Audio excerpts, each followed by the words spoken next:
Ready kami para sa pagte-texture. So, papakita ko sa inyo yung ating sub. Ano ba yung proseso namin? So, nasa part na ho kami na mag-textured na. Hindi ho siya basta-bastang pintura lamang ho. Hindi ho siya basta-bastang primer lang na pinahid lang sa mga boxes natin. So, ito na yung WS turbo natin, 18 inches. Sa mga susunod na araw, papakita sound check natin using Odira.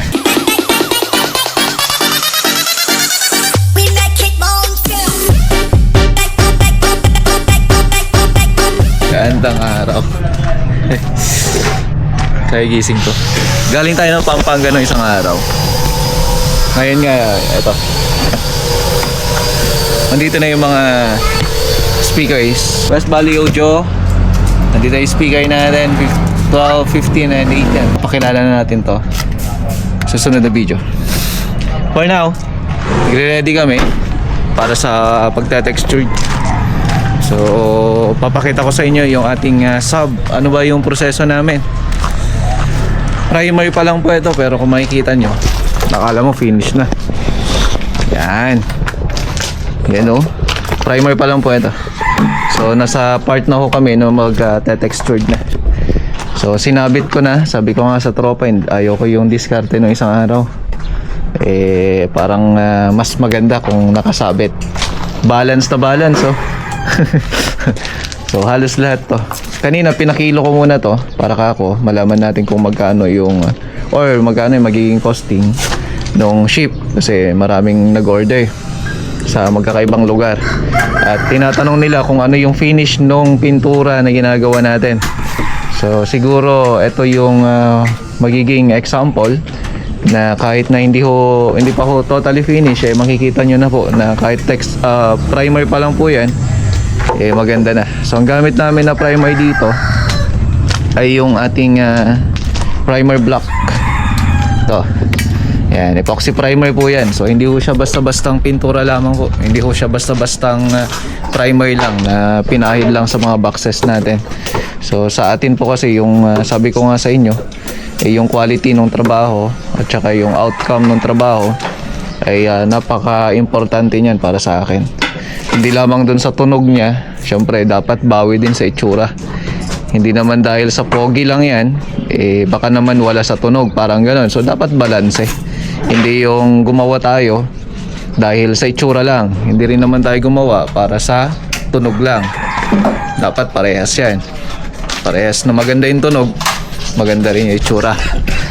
So, nagre-ready kami para sa textured paint. Papakita ko rin sa inyo mamaya. Ito yung gamit natin pang textured. Maraming mga uri. May resin pa nga ganyan. Pero sa akin kasi ito yung pinakamatibay. So, medyo mahal lang pero sulit naman. Okay? So, paano ba natin haluin? Mamaya tuturo ko sa inyo. Kill muna natin para hindi ma-texture yung mga lagayan ng handle natin. Baka mamaya hindi na mag-fit. Sisingaw na. Yan. Okay. So, eto na. Ang gagawin natin, ihalo lang naman natin to. Gamit natin dyan yung A and B, all-purpose. Dapat yan, parehas na halo. Okay na muna yan, bro. Kung 10 kutsara na itong B natin, dapat 10 kutsara din ng A. So, ang gagawin natin dyan, paghaluin natin ng todo. Tapos ngayon, meron tayong pwedeng ihalo dyan, toner o kung ano man. Pero sa akin, gamitan ko na lang to ng kung ano yung ginamit kong pang primer. Yung primer block, yun din yung halo ko. Okay? So para mas basic na intindihin. So using acrylic din lang. So ayan, mix lang yan mga kamusta no?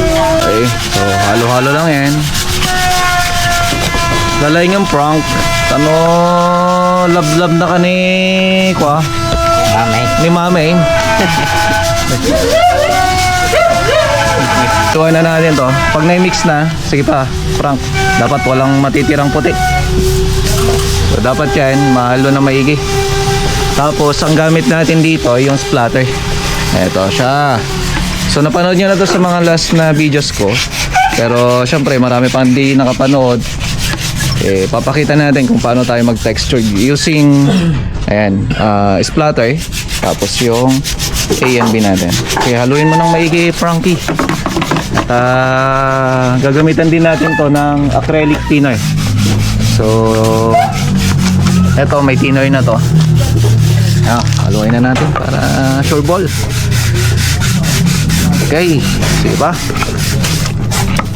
Magte-texture na tayo using all materials na nandito ngayon sa harapan ninyo.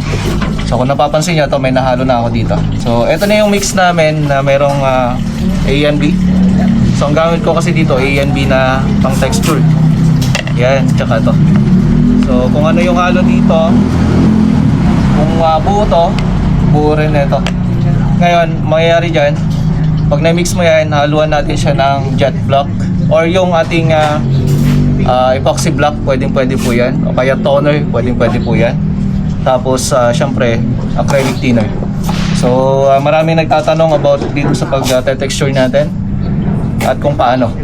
So, using splatter din at saka air compressor, tuturo natin yan. So, sa ngayon, syempre, pag nahalo na natin yan, lalagay na lang natin. See?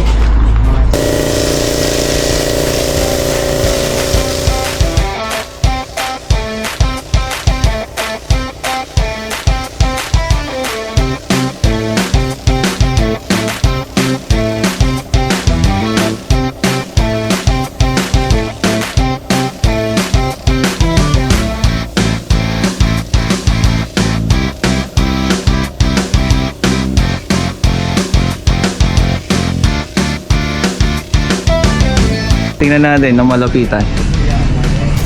So wala pang top coat to, textured pa lang yan. So, sabi ko nga hindi ko gaanong gusto yung mga masyadong malalaki. So ganito lang, mini-maintain ko lang yung textured na ganito. Ayan o. So ganito lang yung textured natin. Tingnan natin. Diba? So yan yung mini-maintain lang natin na textured na itong WS turbo natin. Ganon din sa Linare. So halos lahat. Diba? So ito yung sinasabi ko.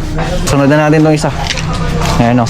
Ang matagal lang talaga dito maproseso. Ayan, ganyan monte para bumilog. Kailangan nakababa. Ayan. Okay. Napaka poging finish naman nito. Yeah, so ito na yung WS turbo natin, 18 inches. So mga susunod na araw, papakita sound check natin using Odira na speaker, bagong-bago sa market.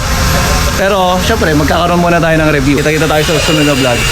And hopefully nagustuhan ninyo mga kamasta kung paano tayo mag-finish. Hindi pa to totally finish kasi mayroon pa tayong top coat. Yun ang abangan ninyo kung ano magiging itsura na itong WS turbo natin.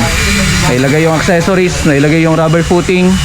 Siyempre, may lalagay na rin yung ating mga iba pang mga kagamitan para dyan. Maraming salamat sa inyong panonood. God bless everyone. Kita-kita tayo sa susunod na vlog. Bye!